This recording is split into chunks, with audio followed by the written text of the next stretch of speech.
Hello everyone.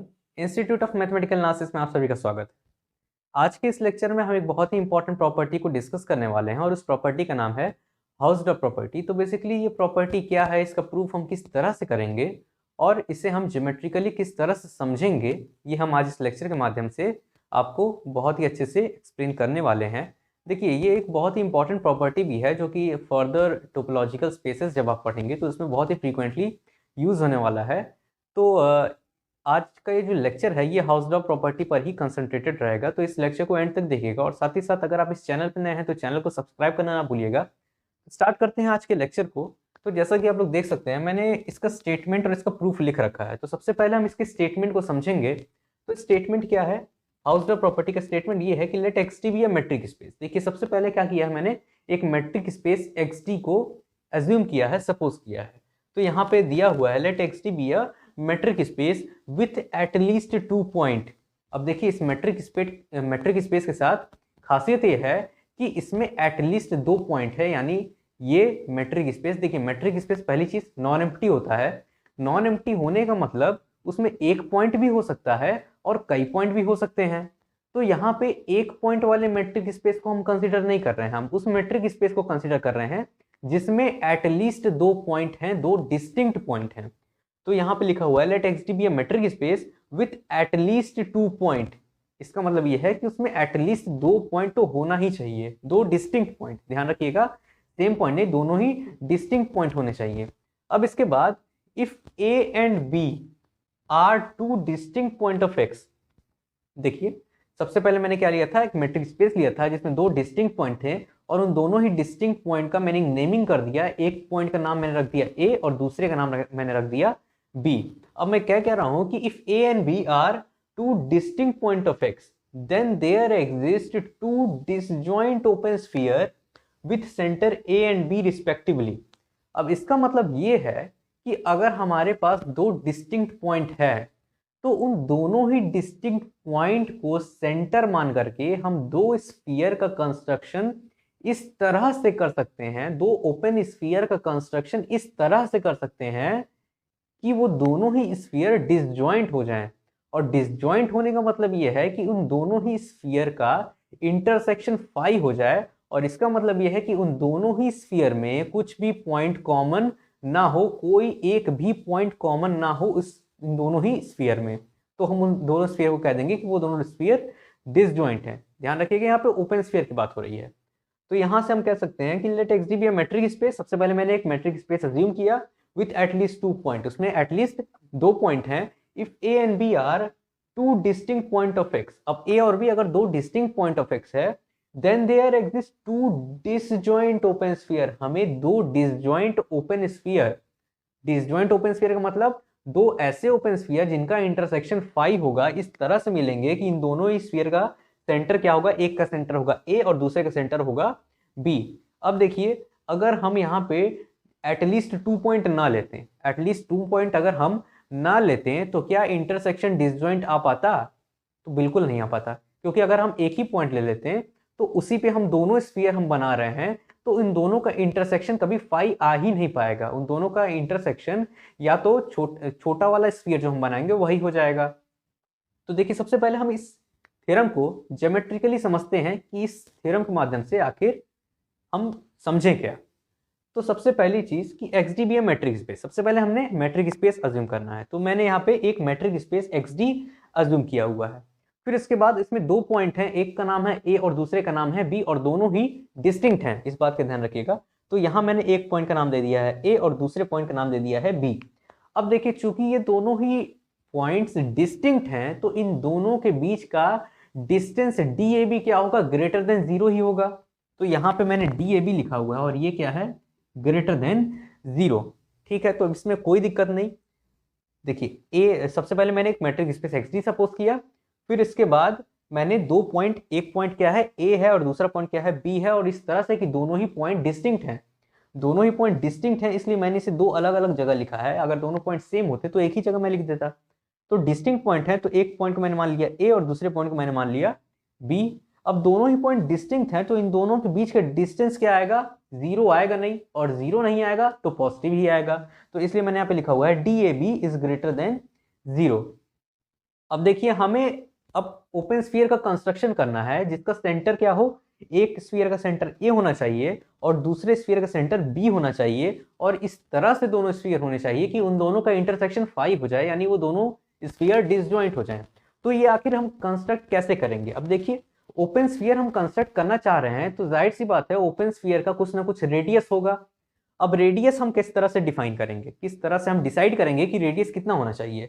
तो देखिए यहाँ पे DAB क्या है, ग्रेटर देन 0 है, यानी DAB एक रियल नंबर है जो पॉजिटिव है। अब कोई पॉजिटिव रियल नंबर है तो उसका अगर हम आधा कर दें, उस पॉजिटिव रियल नंबर का हम आधा कर दें तो क्या हो जाएगा, उस पॉजिटिव रियल नंबर से एक कम वैल्यू आ जाएगी। तो मैंने क्या किया, DAB का हाफ कर दिया। यहाँ पे देखिए मैंने DAB का क्या कर दिया, हाफ कर दिया। ठीक है, अब ये डिस्टेंस अलग है और ये डिस्टेंस अलग है, ये दोनों ही हाफ DAB है और ये भी हाफ DAB है। ठीक है, तो अगर ये हाफ DAB है और हम क्या करें, अब हमें रेडियस को डिफाइन करना है, तो रेडियस हम क्या लेते हैं, हाफ DAB से भी छोटा ले लेते हैं। जैसे अगर ये DAB है, ये पूरा अगर DAB है तो हाफ DAB क्या हो जाएगा, अगर हम इसे 20 से कट कर दे तो ये हाफ DAB और ये भी हाफ DAB, DAB बाई 2। ठीक है, और अगर हम रेडियस DAB बाई 2 से भी छोटा ले लें, यानी हम रेडियस क्या ले रहे हैं, यहाँ पे ले रहे हैं और यहाँ पे ओपन स्फीयर का कंस्ट्रक्शन कर दें, इसी तरह यहाँ पे ले लें और यहाँ पे ओपन स्फीयर का कंस्ट्रक्शन कर दें, तो यहाँ से क्या हो जाएगा, ये देखिए ये डिस्टेंस जो है वो है r, ये भी डिस्टेंस क्या है, r है। तो यहाँ से देखिए हमें पता है क्या चल रहा है कि इन दोनों ही एलिमेंट को सेंटर मान करके हम दो स्फीयर इस तरह से कंस्ट्रक्ट कर सकते हैं जिनका इंटरसेक्शन क्या हो जाए, 5 हो जाए। अब देखिए इस स्फीयर में और इस स्फीयर में कोई भी पॉइंट कॉमन नहीं है, यानी इन दोनों का इंटरसेक्शन 5 है और इस वजह से ये दोनों ही स्फीयर डिसजॉइंट है। इसे हम क्या नाम देंगे, SAR नाम देंगे, और इसे हम क्या नाम देंगे, SBR नाम देंगे। तो SAR इंटरसेक्शन SBR क्या हो जाएगा, 5 हो जाएगा। यही इस थ्योरम का ज्योमेट्रिकल मीनिंग है, इसे हम इस तरह से समझ सकते हैं। सबसे पहले मैंने मैट्रिक्स स्पेस सपोज किया, फिर दो डिस्टिंक्ट पॉइंट सपोज किया, इन दोनों के बीच का डिस्टेंस कैलकुलेट किया, इस डिस्टेंस को आधा किया और रेडियस उससे भी छोटा ले लिया। तो इन दोनों ही एलिमेंट्स को सेंटर मान करके जब हम स्फीयर का कंस्ट्रक्शन करेंगे, उस रेडियस r पर जो हम हाफ DAB से छोटा ले रहे हैं, तो इन दोनों ही स्फीयर में कुछ भी कॉमन नहीं आएगा, ये दोनों स्फीयर डिसजॉइंट हो जाएगा और हमारा थ्योरम क्या हो जाएगा, प्रूव हो जाएगा। देखिए हमें यही प्रूव करना था, then there exist two disjoint open sphere. हमें बस इतना ही प्रूव करना है, दोनों ही एलिमेंट को सेंटर मान करके हम दो डिसजॉइंट स्फीयर का कंस्ट्रक्शन कर सकते हैं। हमें बस यही प्रूव करना है, हमारा थ्योरम प्रूव हो जाएगा।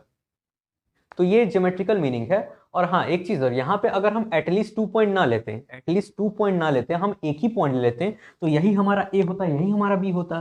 तो ए पे तो मैंने ओपन स्फीयर का कंस्ट्रक्शन कर दिया। अब उसी तरह बी पे अगर हम करते हैं तो बी पे भी या तो ओपन स्फीयर से छोटा आता या तो ओपन स्फीयर से बड़ा आता, तो इंटरसेक्शन 5 हो ही नहीं पाता। इंटरसेक्शन कभी भी एम्प्टी नहीं हो पाता, हमेशा नॉन एम्प्टी रहता। तो इस केस में जब एक पॉइंट है यहाँ पे, अगर हम ले लें कि डिस्टिंक्ट 2 पॉइंट नहीं है, ये दोनों ही सेम हो सकते हैं, तो ये हाउसडॉ प्रॉपर्टी काम नहीं आएगा। हाउसडॉ प्रॉपर्टी बस तभी काम आता है जब हमारे पास एटलीस्ट 2 डिस्टिंक्ट पॉइंट हो, क्योंकि 2 डिस्टिंक्ट पॉइंट होंगे तब उन दोनों के बीच का डिस्टेंस पॉजिटिव होगा, और पॉजिटिव रियल नंबर को हम आधा करके उससे भी छोटा एक रेडियस सपोज कर सकते हैं और ये थ्योरम सेटिस्फाई हो जाएगा।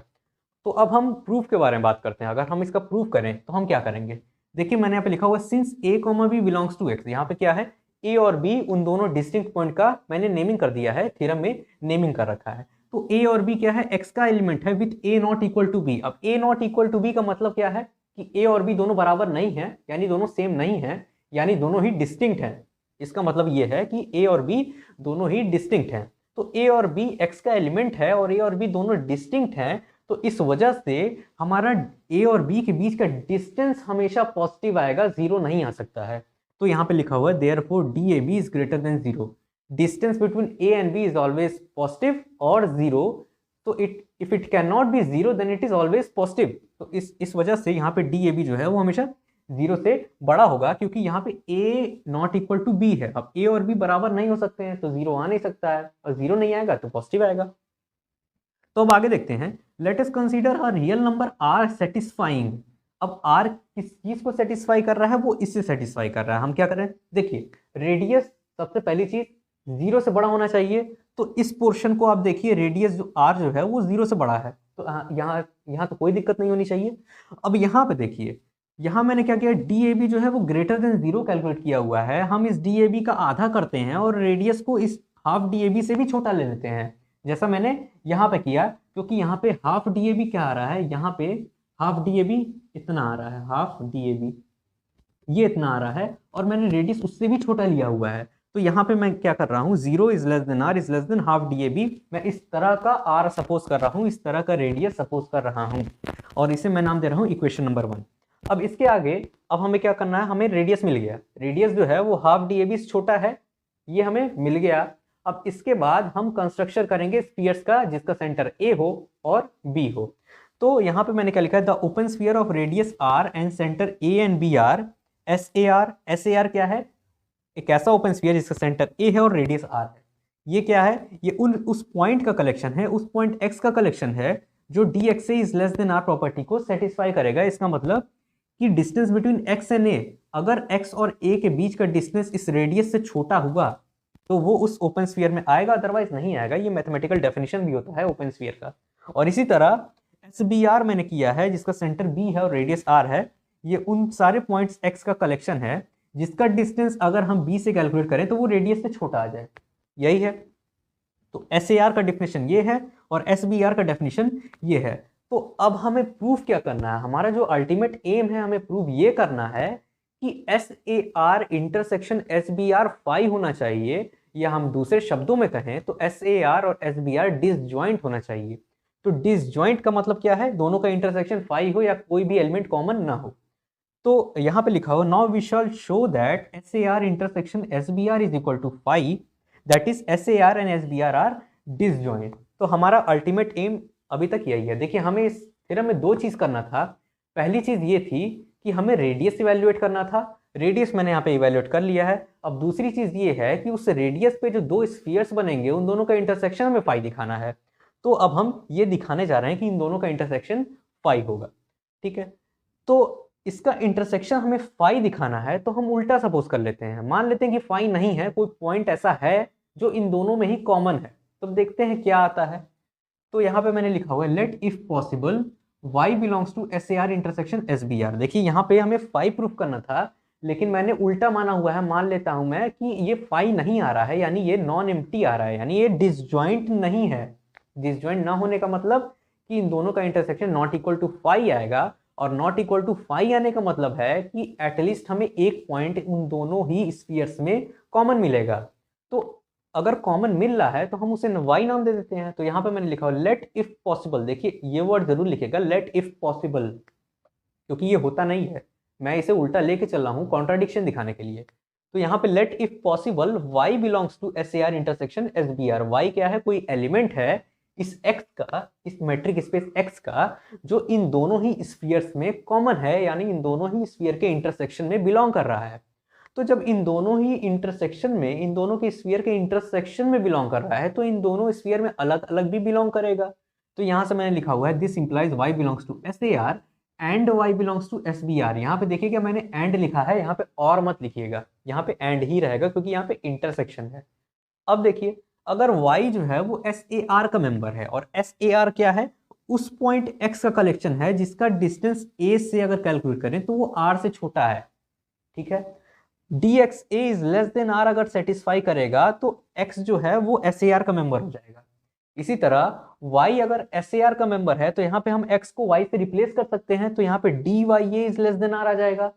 अब dya is less than r कहें या day is less than r करें, क्योंकि दोनों ही तो सेम होते हैं, सिमेट्रिक प्रॉपर्टी मैट्रिक स्पेस में सेटिस्फाई करता है, तो dxy is equal to dyx होता ही है।